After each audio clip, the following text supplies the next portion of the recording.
Siska Widya Silitengah, profesi apoteker, salah satu peserta perbekalan Nusantara Sehat Tim, batch yang ke-18. Hari ini saya akan membuat suatu video untuk kelengkapan tugas kegawat daruratan dengan submateri initial assessment atau penilaian awal.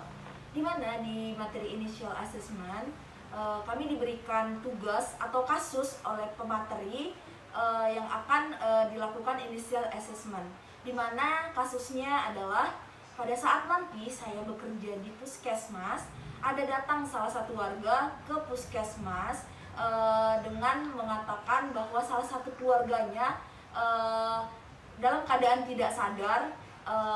Data pasiennya itu adalah seorang pria berusia 28 tahun dengan riwayat dia terjatuh dari pohon kelapa saat akan memetik buah kelapa dari ketinggian 5 meter.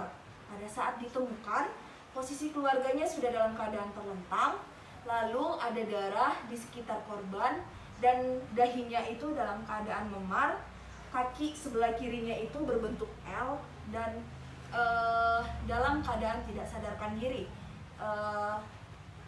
dan dari mulutnya itu ada keluar darah. Di sini saya menggunakan pasiennya itu adalah seorang perempuan.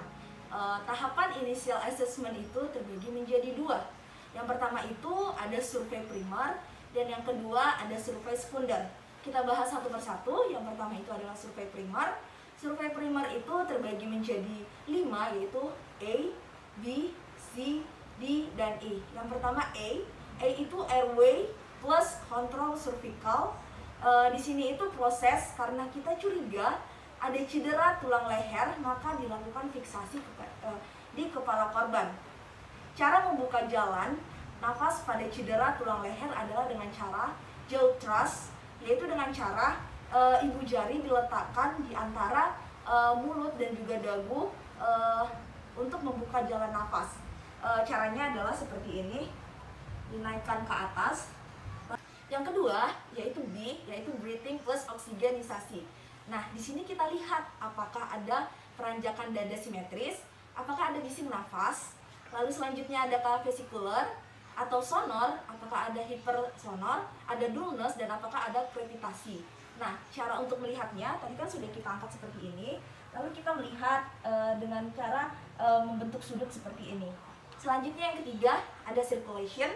Di sini kita melihat tanda-tanda shock. Kita melihat nadinya itu lemah dan cepat di atas 100 kali per menit. Nah, di sini juga kita melihat tindakan-tindakan jika terjadi pendarahan pada pasien ini. Nah, bila ada pendarahan bisa kita lakukan yang pertama direct pressure, yang kedua itu bila ada abdomen atau pelvisnya yang berdarah, kita bisa memasangkan gurita. Jika ada PASG juga bisa kita pasangkan. Di sini itu kita mengecek nadi melalui tangan pasien. Terus yang keempat itu ada disability. Nah, pada kasus ini disability pasien dia sudah membuka mata dengan stimulus nyeri dengan nilainya 2. Yang kedua, dia komponen verbalnya itu memiliki nilai 1 dan komponen motorik memiliki nilai 2, sehingga total GCS-nya adalah 5. Tahap yang terakhirnya adalah I atau exposure. Di sini itu membuka semua pakaian pasien untuk memeriksa lebih lanjut apakah ada cedera tambahan atau cedera lain yang berada di tubuh pasien yang kita ketahui ketika kita tidak membuka baju pasien. Setelah 5 tahap itu dilakukan, A, B, C, D, E-nya, kita lanjut ke survei sekunder.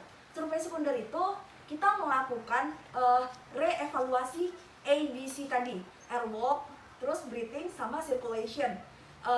Kita mengulang 3 cara tadi itu, mencari apakah ada cedera lain yang ada di sini. Kita memeriksa secara lengkap dari kepala sampai ujung kaki si pasien, sampai diyakini bahwa tidak ada luka yang tidak ditangani. Sekian video dari saya tentang initial assessment. Apabila ada kesalahan saya mohon maaf. Terima kasih.